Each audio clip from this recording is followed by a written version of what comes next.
In the late winter of 1949, Louis Armstrong returned to New Orleans for the first time in more than 2 decades. He had left the city sometime around 1922, a young man in his early 20s with a cornet and an invitation from Joe King Oliver to come north to Chicago and play in his band. He had taken the invitation the way people take opportunities that they understand, even without full articulation, to be the ones that will define the shape of their lives. He had gone north. 27 years later, the train that brought him back moved through Louisiana in the early morning, and the particular quality of the light over the delta, the flat land, the slow rivers, the particular color of the sky in that part of the country, was the light of a place that his body remembered before his mind had found the correct words for the memory. The occasion for the return was significant. Armstrong had been named King of the Zulus for the 1949 Mardi Gras parade. The Zulu Social Aid and Pleasure Club was one of the oldest and most beloved African-American organizations in New Orleans carnival history, and to be named its king was an honor that the city's black community understood as among the highest it could offer. Armstrong had accepted the invitation with a feeling that those who were with him described as something beyond ordinary professional pleasure, a quality of completion, of being recognized in the specific place and by the specific people whose recognition had always mattered in a way different from the recognition that came from concert halls in Europe or recording studios in New York. He had spent 27 years away from New Orleans while becoming, by any reasonable measure, the most recognizable jazz musician in the world. The Hot 5 and Hot 7 recordings that he had made in Chicago in the mid-1920s had established, for musicians and listeners across America and eventually across the world, what the trumpet could do in the context of jazz, what the solo voice could mean, what improvisation in the hands of a completely formed and fearless musician sounded like. The subsequent years of touring, recording, film, radio, and eventually television had made his face and his voice and his trumpet among the most immediately recognizable combinations of person and instrument in American popular culture. He was returning to New Orleans not as the young man who had left with a borrowed instrument and an uncertain future, but as something the city could not have fully anticipated when it last held him. What happened in the days around the parade, when Armstrong moved through the city outside the specific context of the celebration, was more complicated. Those who were with him, members of his band, his manager, the people who traveled with him during this period, described a man who was absorbing something difficult without fully articulating what it was. Not depression exactly, and not a simple disappointment, more like the specific quality of recognition that arrives when you return to a place that has stayed still while you have been moving, and you encounter, in the difference between what you expected and what you found, some information about the nature of the place that you had not been carrying correctly. The specific incidents that Armstrong encountered in New Orleans during this visit, the specific forms that segregation took in the places he went, the hotels that were unavailable to him, the restaurants that required separate arrangements, the particular protocols of a city that required its black citizens, including its visiting internationally celebrated black citizens, to navigate a landscape of daily enforcement, are documented in the accounts of those who were with him and in Armstrong's own compressed references to the experience in later interviews. He did not produce, in public, a sustained analysis of what he had found. He said things, briefly and carefully, that those who heard them understood to contain more than they contained on the surface. He said New Orleans was a wonderful city. He said he was glad he had gone back. He said the welcome from the community had been everything he had hoped it would be. He said it was different from how he remembered it. He said he was glad he lived in New York. The distance between what Armstrong said publicly about the visit and what those who were with him understood him to have felt about it, was one of the distances that characterized his public behavior throughout his career. The gap between the warmth that he directed outward and the more complex interior life that those who knew him well understood to be running simultaneously beneath it. He was not performing happiness he didn't feel. The welcome from the community had genuinely moved him. The occasion had meant what it was supposed to mean. But the city had also shown him what it still was, and what he still was in it, regardless of what he had become in the years he had been away. And these two things, the genuine welcome and the persistent structure, existed in the same visit and had to be held together. The New Orleans that Armstrong returned to in 1949 was, and was not, the city he had left in 1922. The physical geography was recognizable, the same neighborhoods, the same streets, the same buildings that had stood when he was a boy, moving through them with the particular attention of someone learning a city from its sounds rather than its maps. The music was there, still generating itself out of the particular combination of influences that New Orleans had always held.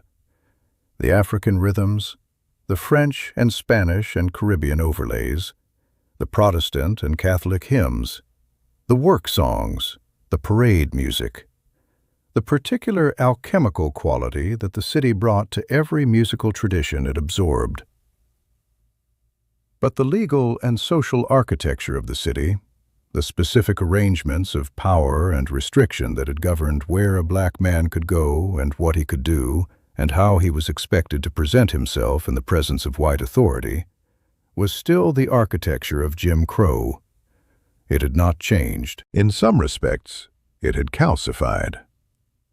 Armstrong had spent 27 years in New York and Chicago and Los Angeles and the cities of Europe, in environments that were not free of racial prejudice and that imposed their own specific forms of restriction and humiliation on black performers and black citizens. He understood that the world outside New Orleans was not a solved problem, but it was, in certain specific and important ways, different from the world inside New Orleans, different in the particular quality of the daily enforcement of separation, in the specific rituals of subordination that Jim Crow required, in the texture of what it meant to move through a city as a black man.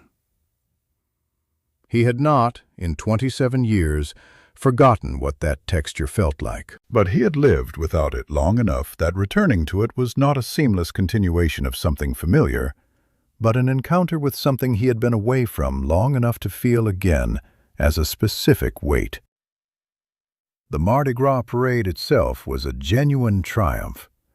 The crowds that turned out for the Zulu parade welcomed Armstrong with the specific warmth of a community greeting its own, someone who had come from among them and had done something large enough to require acknowledgement on a scale that ordinary life didn't offer.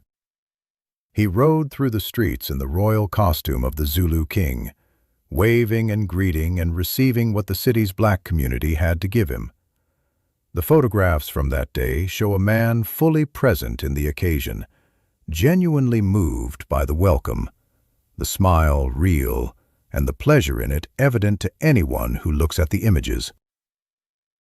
The city gave him what it had to give. What the 1949 return to New Orleans reveals about Armstrong, about who he was, and what the arc of his life had produced by that point, is something that those who have studied his career return to with sustained attention.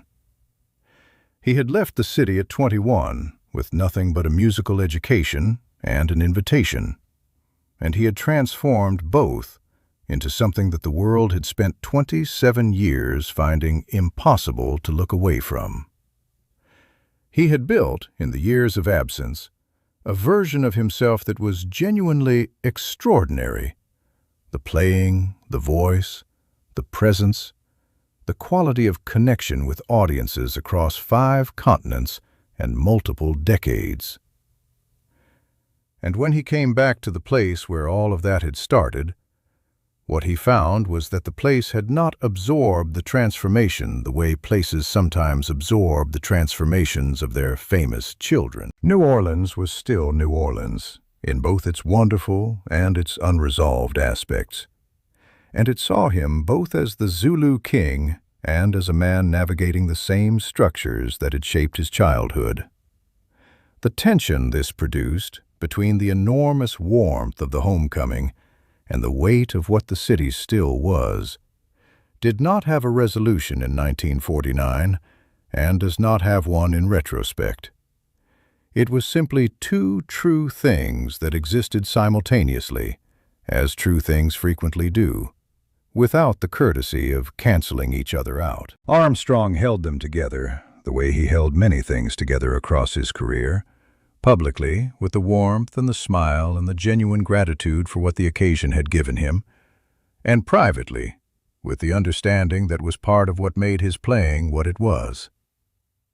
Those who have looked carefully at Armstrong's music from the years following 1949, not trying to find the 1949 visit in specific recordings, which would be too literal, but attending to the overall quality of what he was doing in the early 1950s, describe a musician who was doing something in his playing that the technical vocabulary doesn't quite capture. The music was warm, it was generous, it was everything audiences had come to expect from him, and running beneath all of that, present to anyone who was listening with the right kind of attention, was something that the word blues doesn't fully contain, but that blues had always been the most honest approximation of: the knowledge of what is true, and the choice to keep playing anyway. He had gotten that from New Orleans. He had brought it back with him when he left. And when he returned, the city gave it to him again, not as a gift exactly, but as a confirmation of what had never, despite everything, stopped being true. Louis Armstrong went back to New Orleans after 20 years away. The city had changed in some ways, in others it had not. He had changed as well, had become, in the years between leaving and returning, something that the city could claim as its own and also could not fully contain. He rode through the Mardi Gras parade as Zulu King, and the crowd cheered, and the photographs show a man genuinely moved. And then he went back to New York, where he lived, where the music continued, where the work was.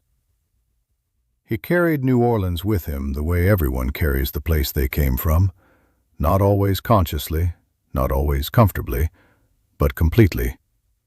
It was in the trumpet. It had always been in the trumpet.